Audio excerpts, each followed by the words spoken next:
எனக்கு தமிழக அரசுக்கு என்னுடைய பணிவான ஒரு வேண்டுகோள், அன்பான ஒரு வேண்டுகோளாக நான் வைக்கின்றேன். ஏன்னா இது 100 விழுக்காடு மக்களுடைய விருப்பம். இந்த இடத்தில் எந்த கட்டுமானங்களும் இருக்கக்கூடாது என்று 99 விழுக்காடு கூட கிடையாது. இங்கே சுற்றி இருக்கின்ற மக்கள் மட்டுமல்ல, உலகம் முழுவதும் வள்ளலாரை பின்பற்றுபவர்களுடைய 100 விழுக்காடு விருப்பம். இந்த இடத்துல எந்த கட்டுமானங்களும் இருக்கக்கூடாது. புனிதமான இடம், இந்த இடம் புனிதமாக இருக்க வேண்டும்.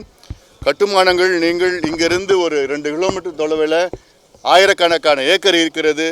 அங்கே அதை கையகப்படுத்துங்கள், கட்டுமானங்களை கட்டுங்கள், சென்னையிலே கட்டுங்கள், தமிழ்நாட்டில் உள்ள அனைத்து மாவட்ட தலைநகரத்திலே இது போன்ற கட்டுமானங்களை கட்டுங்கள். ஆனால் இந்த இடத்தை நீங்கள் விட்டு விடுங்கள். ஏன்னா இது மக்களுடைய விருப்பமாக, முதலமைச்சருக்கு இது யாரும் சொல்லியிருப்பாங்களான்னு எனக்கு சந்தேகமாக இருக்குது. அதனால் இந்த ஊடகம் உங்கள் மூலமாக முதலமைச்சர் அவர்களுக்கு என்னுடைய அன்பான ஒரு பணிவான ஒரு வேண்டுகோளை நான் வைக்கின்றேன்.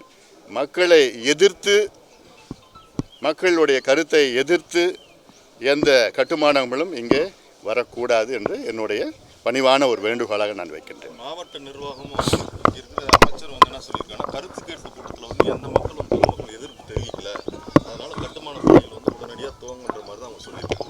அதாவது மாவட்ட அமைச்சருக்கு என்ன செய்யறோன்னு அவருக்கு தெரியாமல் செய்கிறாரு. ஏன்னா அவருடைய இந்த ஒரு விளைவுகள் இன்னும் தெரியல அவருக்கு. ஏன்னா இது புனிதமான இடம், அது ஆன்மீக இடம், புனிதமான இடம். இந்த இடத்துல ஏதாவது யாராவது கை வைப்பாங்களா? அமைச்சர் நல்லா இருக்கணும், அவர் குடும்பம் நல்லா இருக்கணும், எல்லாமே நல்லா இருக்கணும். இந்த புனிதத்தை கெடுக்காதீங்க. அமைச்சர் புரிஞ்சிக்காமல் பேசிகிட்டு இருக்கிறார், அவருக்கு தெரியல.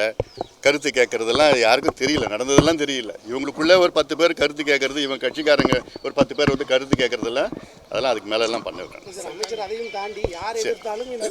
சரி, அது அரசியல் ரீதியில் நாங்கள் கையாளுவோம்.